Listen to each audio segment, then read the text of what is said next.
The ego is the system that runs your sense of self. It is made out of thought patterns, emotions, and behavioral loops, and the stories that try to hold it all together. Left unchecked, it creates endless existential searching, chronic disconnection, and the persistent sense that something is wrong. The goal of my videos is clarity, to see your identity and its contradictions for what they are, named precisely, to finally understand what it is that we're all running away from. Who am I to you? If you see me for the first time, then my name is Marco. Hi. If you've been watching me for a while, then I'm a YouTuber or an entrepreneur, a spiritual teacher. Maybe if you're more critical and kind of hate watching, then I'm a spiritual wannabe or I'm a guru. And if you are my parents, then I'm your son. And if you're my brother, then I'm your brother. If you're a good friend of mine, then you clearly look at me very differently than if you barely know me. Maybe we have talked 1 year ago, and now you have a certain image of me that is not accurate anymore. Or maybe you have talked to me for like 3 years, and the image that you have is still not accurate of me. People don't see you for who you are. People have their own versions of you in their own head. People don't meet you for yourself. They meet you for how they perceive you. Everybody has their own version of you in their own head. So you're not one person. You're not one personality. You are hundreds, if not thousands of personalities at the same time, depending on who is watching you. And for most people, you are just a thought that passes. And even people that you think know you well, you're still not more than a thought to them. The nature of identity is that it splits in infinite, seemingly different perceptions. This is also kind of the joy that we find in YouTube videos, or reaction videos for that matter, where it seems like reality wants to observe something from all possible angles. So it creates beings with their own culture, their own identity, their own history, their own friend groups and social dynamics and ideologies and belief systems, and then wants to watch it from this perspective because it's so unique that there's no other way you could create this uniqueness if not for all of these different circumstances. But then where is the real identity? What is the truth underneath? Like, how can you find your true self? Where's the real self? Can people ever see you for your real self instead of you always being kind of alone? The real self must be how you see yourself. What is your own perception of you? But if that's true, then why are so many people, if not all of society, why are we all so delusional?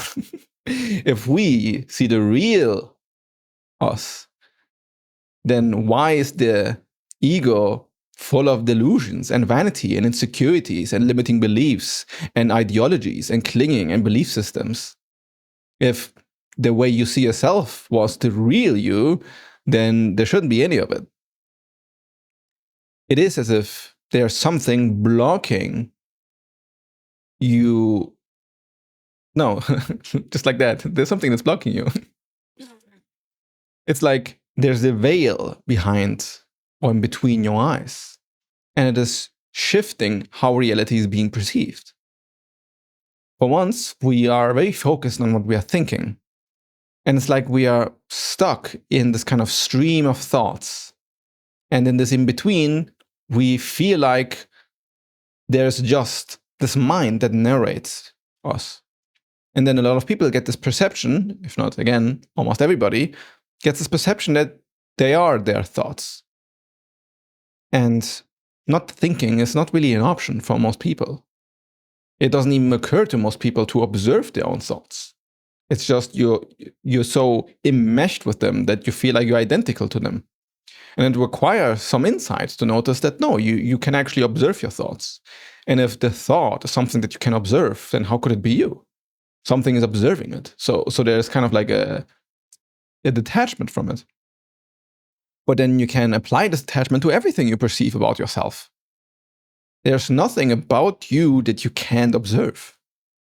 Like everything is a sensation that you can experience. if you think about other people, other humans, they're all like sensations that you can observe, but you don't know what is going on in their mind. So you might say, okay, you don't have access to their mind. And then also, even deeper, you might think you don't have access to your own subconscious. So maybe it's actually the subconscious that is like the real me. But then even that, it is made out of millions and millions of different neurons and paths and stuff that it has learned over time. And you might also argue that the way you perceive physical objects and physical reality is also not how things actually are. They are just your interpretation of it. So can you actually have real access of anything if the way you look at a tree is also just kind of like a perception that has been cultivated over a lifetime? Because an ant clearly doesn't see the same tree that you see. The heart of identity goes way, way weirder than this. It requires you to be more meta and make the meta perspective even more meta. Something that you will always kind of brush against when you look for like the real self is that if you really look, there's just superficiality. There's nothing deeper. When you see a tree, the only thing that is real in this moment of perception is exactly how the tree looks like.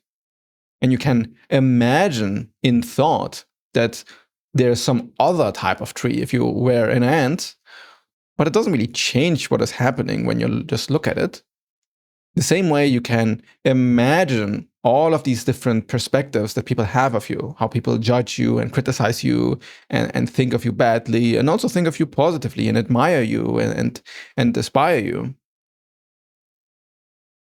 But all of these are not really real. They are the same sort of kind of superficial perception, but at the same time, they are all that exists. And they are a real perception of you, because if everybody starts to think that you like murdered somebody, for example, then it would have a very real influence over your lifetime. So it's not that it doesn't matter what other people think of you. It clearly does matter. If people wouldn't like think of me as somebody who can genuinely help them, then I wouldn't be living the life that I'm living right now. So in the same way, if you don't look at yourself as somebody who has value to give to this world and can use your own talents in a way that is actually impactful, if you don't see yourself this way, then it's not going to happen. And you're limiting yourself in that. It's not that just because all of these perceptions are kind of superficial that they don't matter. In fact, you might argue that it's only the superficial that matter because there's nothing else. But if there's nothing else, then why does it feel so empty to only focus on that?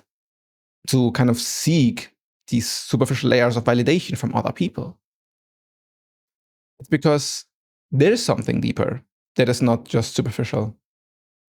And it's whatever is in between the observer and what is being observed. If you notice that no matter how many words I use in this sort of presentation or video or talk, there's always something that is observing. And if you investigate what the something is, you might also say, there's nothing there. There's nothing really that is observing, but something is observing. There's perception always happening.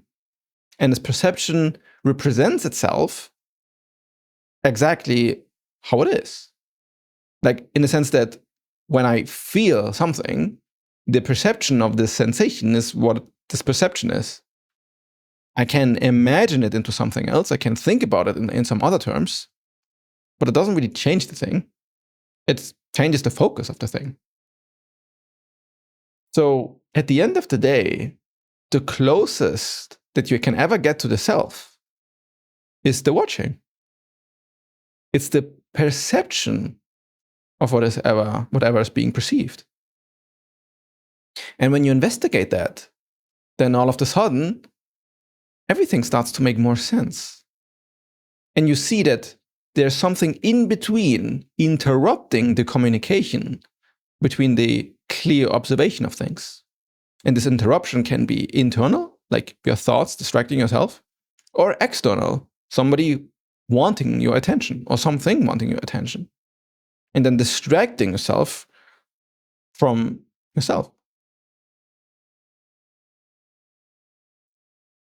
When you are honest with who you are, then this all becomes clearer.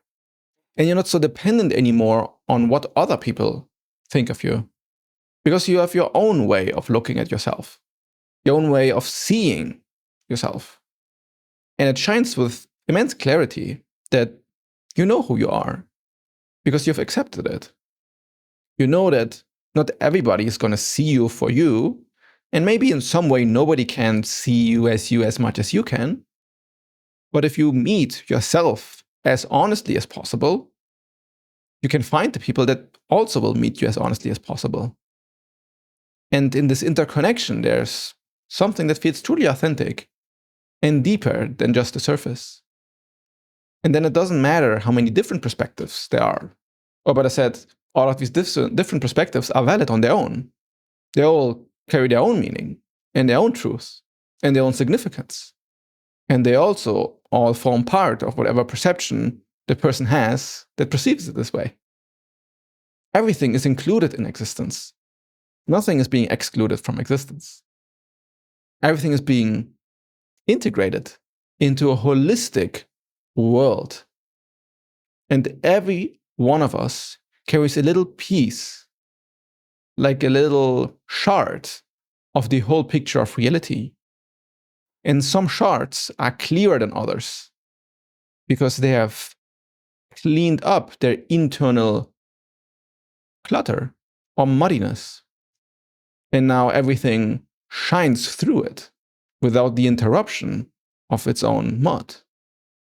Or another metaphor is the one of an ocean, that if it is very tumultuous, has a lot of waves going on, then it's very dirty and muddy and full of sand.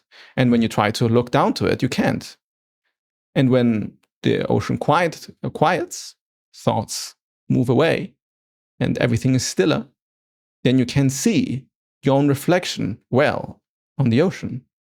You can also see the depth of the ground, how deep the ocean truly goes.